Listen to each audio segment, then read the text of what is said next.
I would also ask any boarding house keepers in the Isle of Man who have visitors staying with them who have not been in during the night to report to Douglas Police Station any of their boarders who are missing tomorrow morning so far as the staff are concerned.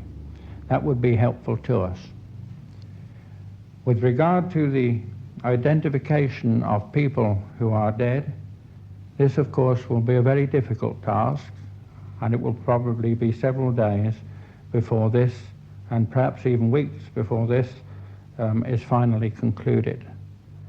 I think tonight that the services of the Isle of Man, fire, civil defence, and the police and the general public have been extremely helpful. There has been a complete freedom of movement in the Summerland area by the major services that have been involved, and that was largely due to the fact that diversions were put on and that we did have the cooperation of the general public. Tomorrow morning the same situation really exists. Summerland obviously is gutted. It can be in a very dangerous state, and by daylight of course we shall be able to see much more. But tomorrow morning and throughout tomorrow diversions will still operate, and we would ask people approaching Douglas from the Onken direction or wishing to go towards the White City to avoid the promenade in the Summerland area. Certainly if you try to get through you'll be stopped by police. It is necessary to do this because obviously tomorrow morning and throughout the day there will be inspections of the building from a safety point of view, and of course the police inquiries and fire inquiries that have to go on are best done without interference from the general public. So I know that tomorrow morning and throughout the day people will want to see the damage at Summerland. That's understood. I would ask you to cooperate with the police and keep away as far as you can from the site of the building so that we do continue to do our work with a reasonable amount of peace. It's a very sad occasion. There's a lot of work to be done, and I ask for the general cooperation of the public. That was a statement issued by the Chief Constable of the Isle of Man, Mr. Frank Wheaton, at 1 o'clock this morning. Manx Radio's Alan Jackson was at the scene of the fire minutes after it started, and here now is his report. There's absolute pandemonium here, because Summerland is ablaze and blazing down. There's the fire is spreading very rapidly indeed, and it would seem that one of the slot machines has caught fire and started the blaze. And it's obvious that the whole place...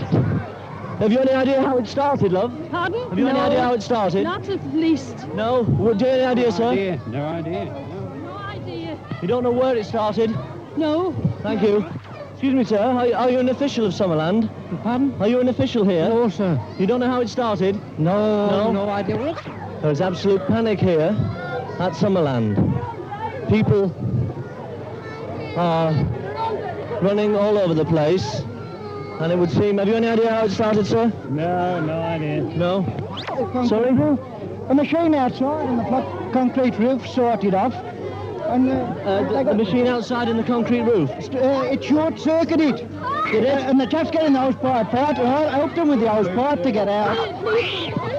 And then it's another machine started inside after. Yes, so it was an electrical fault, do you reckon? Electrical fault, huh? Yeah. And it's all right. No, and what were there many people around when it started? Oh yes, it was packed high. Yeah. And in what department was this? On the roof? On the roof, on the flat roof outside. Yes. Outside where the machines are, you know. There seems to be lots and lots of people in the place. Oh, there is. There are, of course. Now, what time do you reckon this was? I mean, it's 8:10 now, isn't it? Oh, 25 minutes. About 25 minutes. No, 5 minutes. Oh, 5 minutes. 5 minutes. 5 to 6 so minutes. It's just started in actual fact. Yes, 5 minutes. And the fire engine has just arrived. Well, the fire people are here at the present moment in time, and it looks as if most of the people are getting away very safely. Now the problem is now it's really belching away. Well, there's fire brigade at the top now. There's another fire engine coming along. Here comes the police now. The heat is starting to build up now, and we're a good 100 yards away at least 200 yards away from the flames, and the heat is starting to build up even as I speak to you right now. It looks as if there's no hope for Summerland, without a shadow of a doubt. People are calling all over the place, looking round for children, and families are split up. But this has obviously come as a shock to a great number of people. Yes. Sir, what happened there? I don't know, we had to jump from the top floor to the next one. You had to jump, did you? Was it what started the panic? I don't know. There was just smoke pouring in. Yes. We thought it was outside. And whereabouts were you on the building? Up on the top. Right on the top floor. Is all your family safe? You're all right, are you? We don't know. We got don't know a who she girl. belongs to? She was nearly getting trampled on Oh, her. you're all right, are you, love? Yes. Yes, good, We don't good. know her name. No, well, the place to go will be the Douglas Police Station, or indeed any police officer, or indeed just to Where was the fire? hang around. This is the thing Get that... away from it. Yes, indeed, keep moving. All right, love. Yes, there's lots of children coming down with other people, you see. Lots of children are coming down. They are handling them. You're all right. No. There are lots of people coming down. You're all right, my love. Hello. Are you all right? You've obviously been by the fire, sir. It seems that the majority of people are away from the place, although there is great confusion around the place. Everybody's looking for children. This, of course, is the main thing. But now there seems to be a certain amount of calm coming over the place, with the majority of the people away from the main building. But this is, of course, very important that children are kept safe. There are lots of children in other parents' arms, and the problem is trying to find the right parents. Summerland is really ablaze now. It really is blackening the sky here in Douglas Harbour. The flames are roaring out of the windows. There's what? Those people on the stairs, did Yes. they get out? Well, it would look that way. You know, we'll have to keep our fingers. There are officials up on the roof up there, and we look that there's a certain amount of calm on the roof now. Certainly, with so many holidaymakers having a good time, and then suddenly this should arise. The place was packed, and it really is now absolutely ablaze.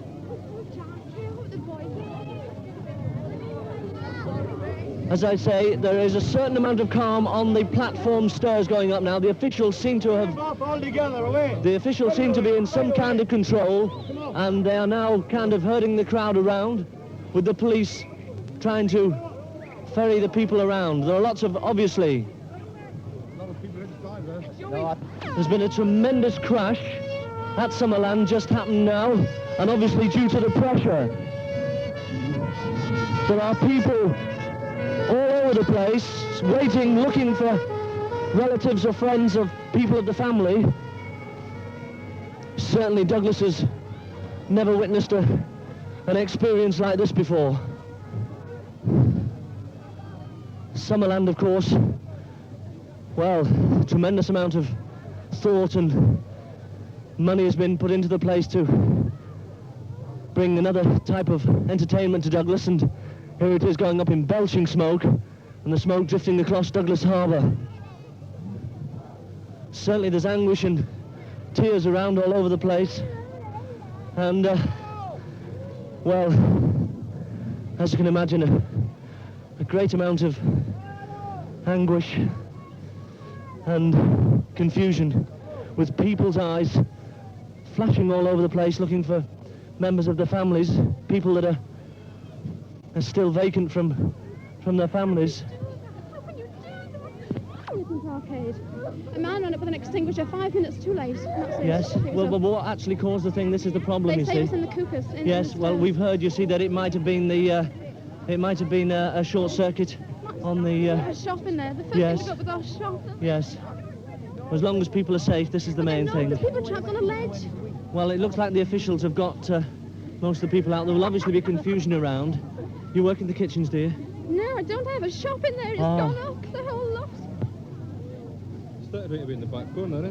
Yeah. Sorry? Started right in the back corner. In the back corner of Summerland. The amusement you know where the arcade. bingo is? I think it was Where one the of bingo is. machines, Aye, one of right in the right-hand corner. Yeah? Yeah. You actually saw it start, did you? Yeah. Yeah. You don't know, nobody was around at the time, were they? You know, it just happened to go up, did it? I was trampled underfoot. Just I've see lost the my smoke. shoes, Yeah. everything. Well, I as you've said, got yourself, drive you see, off this is there. the main It thing. just said don't panic. Yeah, well, this is... Said don't run us. Yeah. Yeah. What about the Even people a bit upstairs? updated. It happened so suddenly, I think. This is the problem, you know. Nobody expected it to arrive, you know. Yeah. It happened so suddenly. This is the main thing, I think. Well, this is obviously a thing you've got to put because there were so many people in the building, wasn't there, you know? Quick, it just So, went just exactly. like that. This was why, you know, they said don't panic. Can you imagine the pandemonium that would have happened if everybody had rushed at the same time? I was flat on my stomach with people running over me. I've lost my shoes. Yes. Still lost.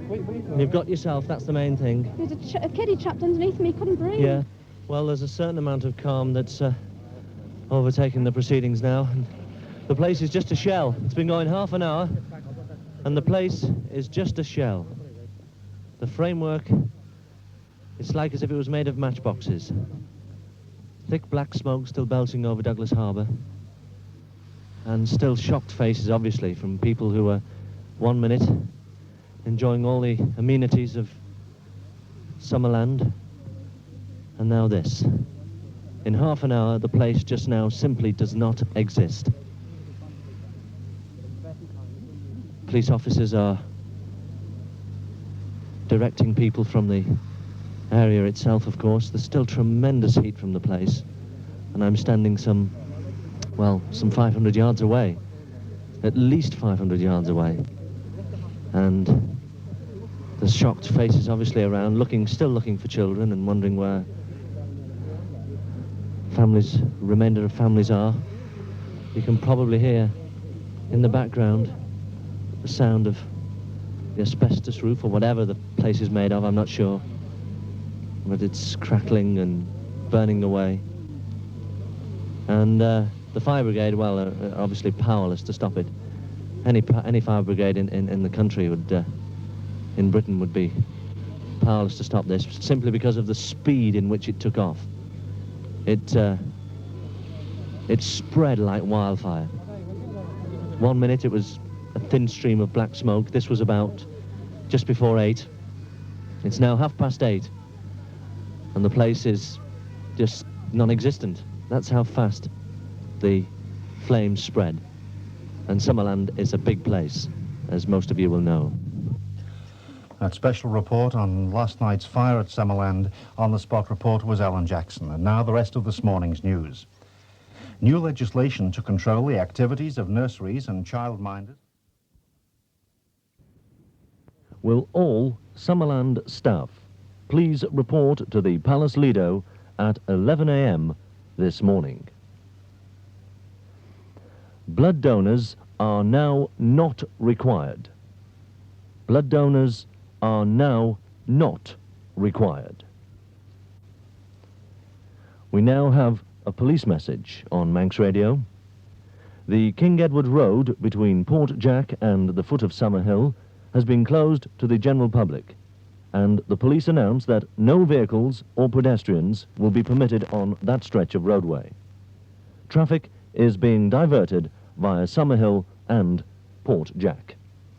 That concludes the police message.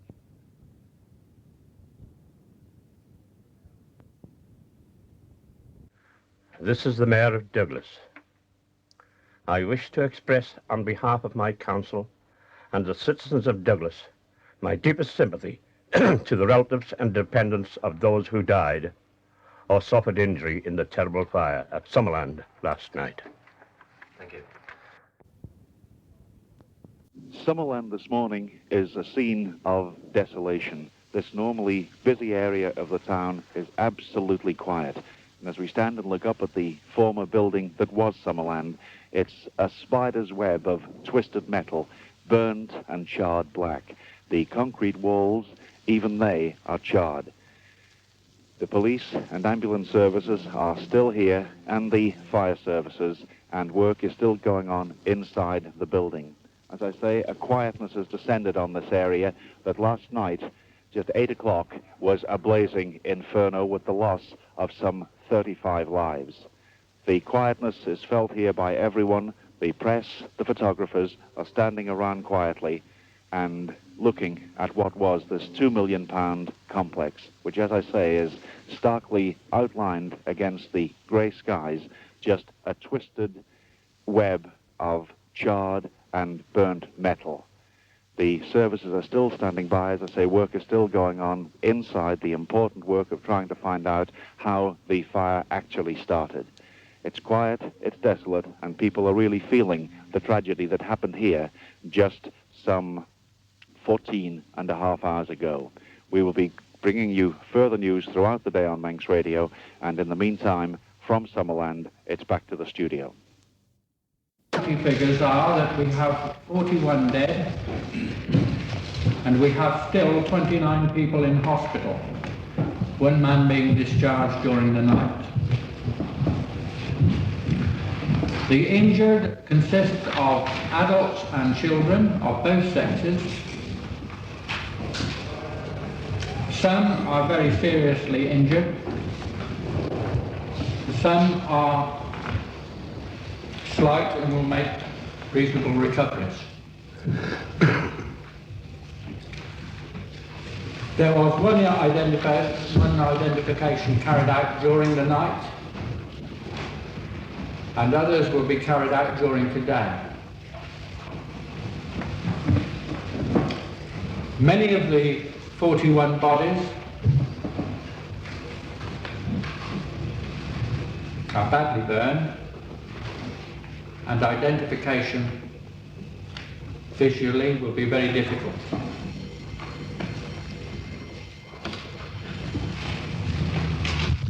And so the question of identification will remain with us for days and probably in some cases weeks.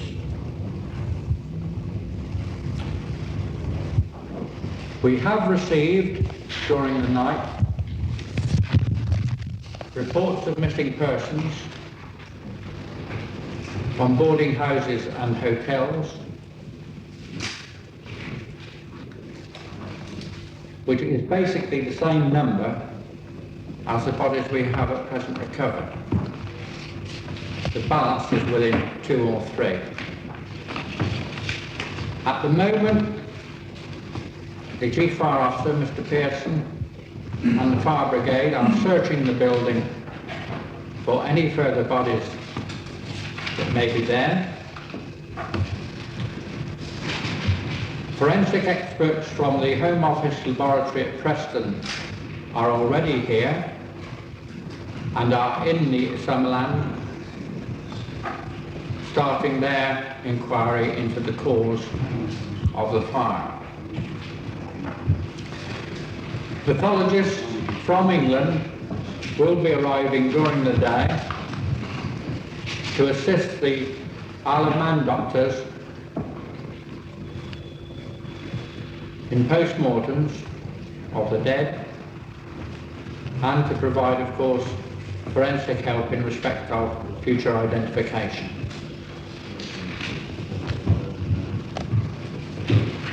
The numbers that I issued last night of the 2 telephone, the public telephone numbers I gave last night are still in operation, and they will continue to be in operation. But at 2 o'clock this afternoon, we are moving our information room and incident control from the Douglas Police Headquarters, which is very small, as you see, to St George's Hall, which is 2 minutes away from the police station. On the ground floor, we will continue with identifications, and on the upper floor will be our information service to the public and to relatives of people that may be missing while they're on holiday here. I'm going to meet you again at 4 o'clock, and if I can give you any further information, then I will be back. And some emergency doors jammed. But there's been a lot of praise for the way the emergency services coped. As the big inquiry into the cause of it all begins, pathologists and forensic experts are joining in. This is William Hardcastle, and later in today's Word at One, why did Summerland burn so fiercely and so cruelly? We talk to the architect, the manufacturer of the building material, and the Fire Prevention Association. Stranded in space, Arthur C. Clarke of 2001 AD fame on the plight of those Space Lab astronauts. The soaring popularity of Jeremy Thorpe, Bernard Levin and Patrick Cosgrave explain, and the Prisoners' Union opens its new headquarters. And now for the news in detail, Dennis Jones. We begin with the Isle of Man fire, and the official death toll has now reached at least 41 after a grim morning of sorting through the shell of the Summerland Leisure Centre in Douglas. There are fears that 2 or 3 other people may also have died, and over 30 more are still in hospital. A report from the island by Bob Friend. This morning, relatives have been arriving at the 200-bed hospital where the 31 people who needed to be admitted for treatment were brought last night. Already there's been tremendous praise for the way the emergency services coped with the disaster. Ambulances ran a frantic shuttle service to the hospital, and when they couldn't cope, private cars were commandeered to bring in the injured. Relatives, many of whom have flown in this morning from London, the Midlands and Belfast, have been waiting anxiously for news. The latest situation is that one of the injured people is critically ill, 4 more, using the hospital's classification, are very ill, 16 are pretty poorly, and 10 are described as satisfactory. This morning, the people of Douglas, the island's capital, are still finding it difficult to appreciate the enormity of last night's disaster. One eyewitness told me he thought the fire was a small one. He saw a puff of smoke coming from the end of the building, then within minutes it had engulfed the entire complex. This morning it is a latticework of charred girders. The trouble was that the huge complex was designed to please every member of the family. Fathers and mothers went to one section. As often as not, children were separated in other parts of the building. The survivors this morning talked of the blind panic as the fire spread. Some said they heard no fire warning. Others said they couldn't get out because the doors were jammed. Another told me of a desperate bid to wrestle a fire extinguisher from the wall. At Belfast Airport this morning there was a pitiful scene as relatives, many of whom had already heard bad news, waited for a flight to Douglas. One man, weeping as he held his wife's hand, crumpled up a local newspaper so she wouldn't read a detailed description of the tragedy. Some of the people in the Belfast Airport lounge were still not certain how badly their relatives had been hurt. Understandably, telephone lines into the island were jammed with people anxious for news. The Chief Constable on the island, Mr. Frank Whedon, has said it could be weeks before all the 41 bodies are finally identified.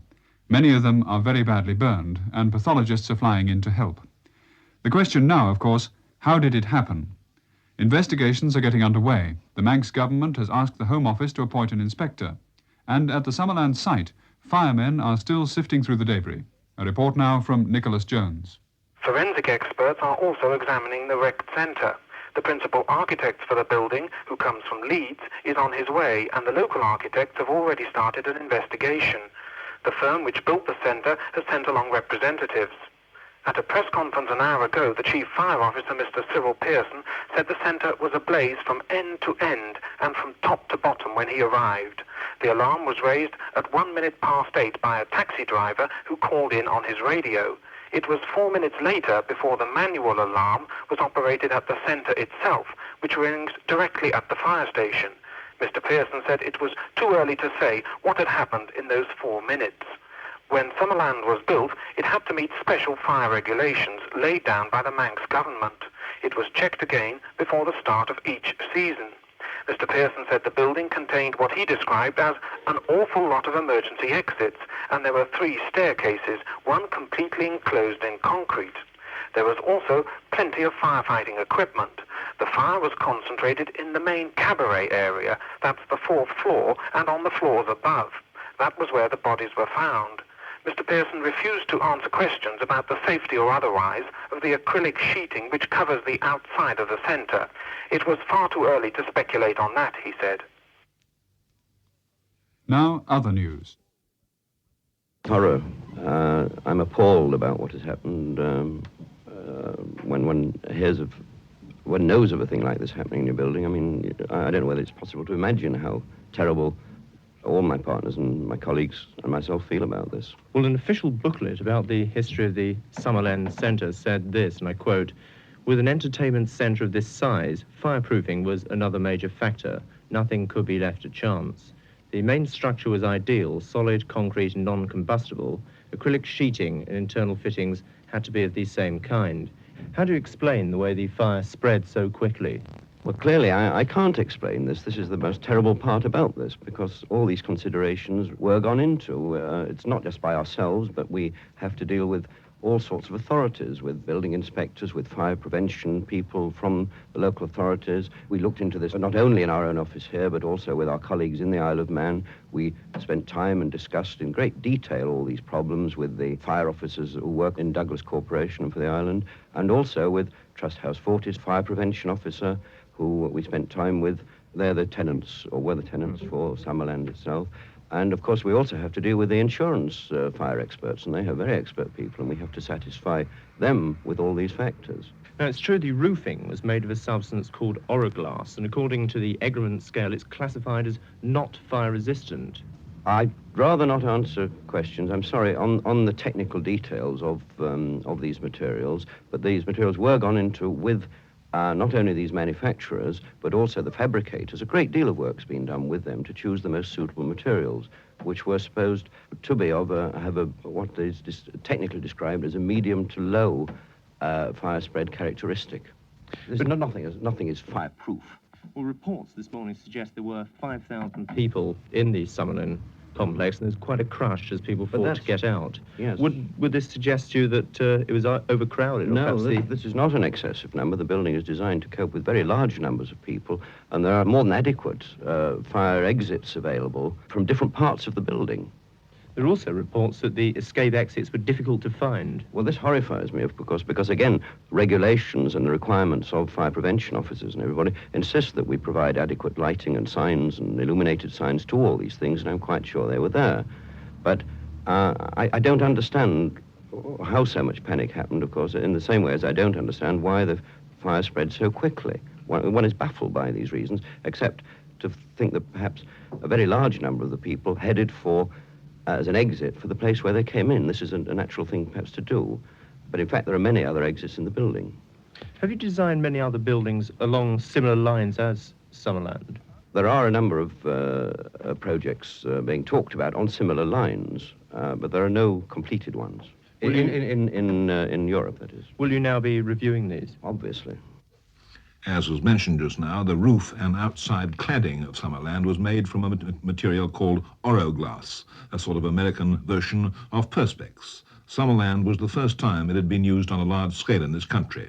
Mr. Alan Watson is the sales director of the firm which makes Oroglas in this country. I asked him how concerned he was. Well, we are, of course, extremely concerned. We have already attempted to get in touch with the authorities in the Isle of Man who are investigating the disaster, offering every possible assistance that we can in the investigation. Now, what is this material, Oroglas? Sort of technical description is a cast acrylic plastic sheet. A lot of other companies apart from ours manufacture similar products. What are its combustible qualities or otherwise?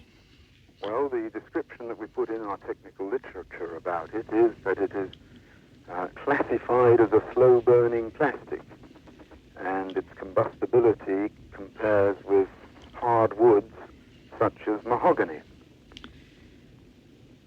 It is a well-known material, and for example, the Egremont Board, which is a government body that gives approval to new building products, has given a Egremont certificate on Oroglas for glazing, and this too confirms the actual words that are used in the Egremont certificate is Oroglas is not fire resistant.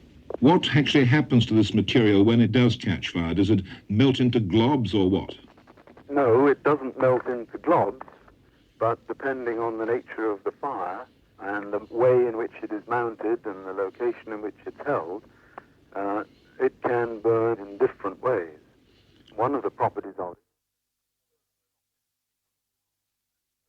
can soften and fall out of its mounting. And in fact, under normal conditions, this often happens before it ever ignites, because it softens at a very much lower temperature than its ignition temperature.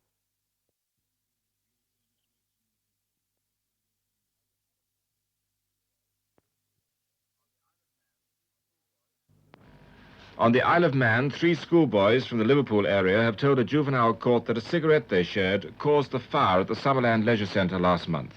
49 people died in the fire. The boys admitted breaking into a kiosk where they smoked a cigarette and damaging the lock on the door. For this, they were each fined £3 and each ordered to pay compensation of 33 pence with 15 pence costs. The boys, two aged 12 and one 14, had arrived on the island on the afternoon before the fire with their parents by steamer from Liverpool. They were questioned 11 days later by Liverpool and Bootle police. They'd all made statements which were read to the court. One of the 12-year-olds said they hadn't done anything on purpose. He couldn't have put the cigarette out properly because the kiosk and the stuff inside caught fire and set the whole centre on fire very quickly. They'd tried to stamp it out, but it had got too hot and dangerous, so they ran away. He'd been too scared to admit this before and was sorry he'd told lies. The boy of 14 said they'd all tried to put out the fire. He was scared about having started a fire in which all the people had been killed. The third boy said the kiosk had just set the whole place on fire while they were watching. The island's deputy fire officer said his office was still waiting for a forensic report, and it wasn't possible to say that the fire in the kiosk had caused the disaster until then. A commission of inquiry into the fire has been set up and is expected to start work next month. That is the end of the recording.